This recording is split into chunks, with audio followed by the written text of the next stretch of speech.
Carissime sorelle, carissimi fratelli, il Signore vi dia pace. La solennità del Santissimo Corpo e Sangue di Cristo, lo sappiamo, è nata sul finire del Medioevo per affermare e radicare nella Chiesa la dottrina e la pietà eucaristica dopo secoli di controversie, di precisazioni e di approfondimenti. Sarà lo stesso Tommaso d'Aquino a comporre tutto l'ufficio e anche gli inni per questa celebrazione. Il Concilio Vaticano II ha voluto collocare questa solennità popolare nel solco della spiritualità biblico-liturgica. Le letture di quest'anno ci fanno cogliere una serie di connessioni che possono arricchire la nostra partecipazione all'Eucarestia settimanale. L'insistenza sul tema dell'alleanza esprime la valenza comunitaria dell'Eucarestia. L'Eucarestia è un dono fatto da Dio al suo popolo, ma nella prospettiva dell'alleanza l'Eucarestia accolta diventa anche un impegno che il popolo assume nei confronti del suo Signore. Da questo punto di vista la pietà eucaristica costituisce una forte critica a una pratica cristiana individualista. Senza comunità non c'è Eucarestia e senza Eucarestia non costruiamo comunità. Questo di fatto ci suggeriscono la prima lettura e anche il Vangelo. Con questo non si vuol certo sminuire l'importanza che l'Eucarestia ha per la singola persona. La lettera agli Ebrei, che indica il significato del sacrificio del Cristo nella prospettiva dell'offerta, insiste proprio sulla sua valenza personale. Il sangue dell'alleanza è il sangue di Cristo che con uno spirito eterno ha offerto se stesso e raggiunge l'obiettivo di purificare le nostre coscienze, cioè la coscienza di ciascuno di noi, perché possiamo servire Dio. La pratica cristiana, pertanto, non è individualista, ma è profondamente personale. L'Eucaristia riguarda ciascuno di noi e raggiunge ciascuno di noi. È nell'Eucaristia che io ho un accesso personale a Dio, è nell'Eucaristia che Dio si apre una via personale per raggiungere e nutrire e rinnovare ciascuno di noi. Un ulteriore spunto lo prendiamo dal contesto nel quale Gesù celebra la nuova alleanza. È il contesto familiare della cena pasquale e non quello sacrificale del Tempio di Gerusalemme.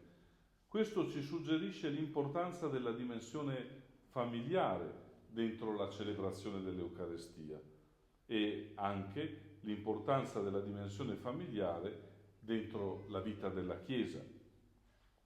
Le nostre celebrazioni eucaristiche non hanno come modello il sacrificio del Tempio, quello in cui si offrivano sacrifici animali, e abbiamo sentito la lettera agli Ebrei esprimere una forte critica verso l'inutilità dei sacrifici animali.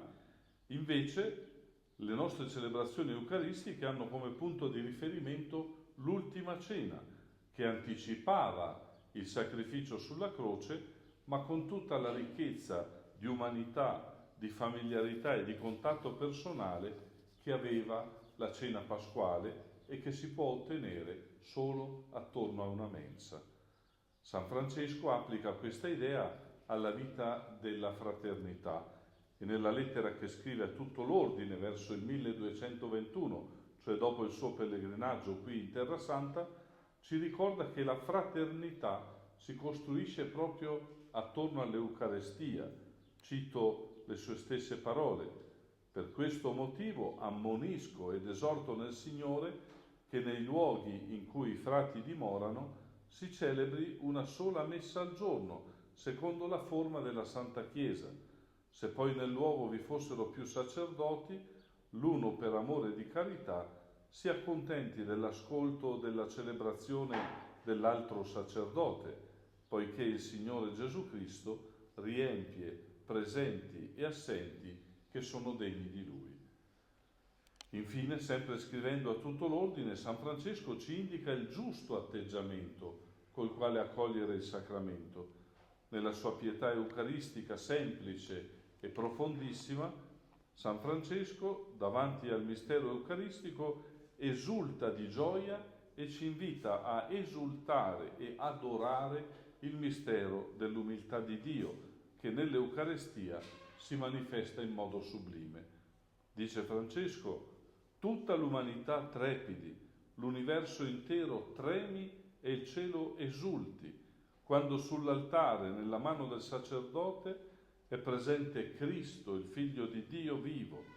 O ammirabile altezza e stupenda degnazione, o umiltà sublime, o sublimità umile, che il Signore dell'universo, Dio e Figlio di Dio, si umili a tal punto da nascondersi per la nostra salvezza sotto poca apparenza di pane. E conclude Francesco: guardate, fratelli, l'umiltà di Dio e aprite davanti a Lui i vostri cuori, umiliatevi anche voi perché siate da Lui esaltati. Nulla dunque di voi trattenete per voi, affinché tutti e per intero vi accolga che tutto, colui che tutto a voi si offre. Anzitutto riceviamo perciò e accogliamo con umiltà e riconoscenza questo dono con il quale il Signore si dona a noi e ci trasforma in Lui in modo personale e al tempo stesso ci rende suo corpo, sua Chiesa, sua famiglia, sua fraternità. In secondo luogo, adoriamo il Signore che si offre a noi in questo modo e mettiamolo perciò al centro della nostra vita e della nostra persona, che sia Lui a occupare il centro del nostro cuore, che sia Lui a occupare il centro dei nostri pensieri e che sia Lui a muovere tutte le nostre scelte e le nostre azioni. Infine, impariamo a vivere eucaristicamente, cioè impariamo a fare della nostra vita un canto di ringraziamento e della nostra persona un dono a Dio e ai fratelli, che Lui stesso, che per questo si dona a noi, ci aiuti e ci renda capaci di vivere questa spiritualità eucaristica.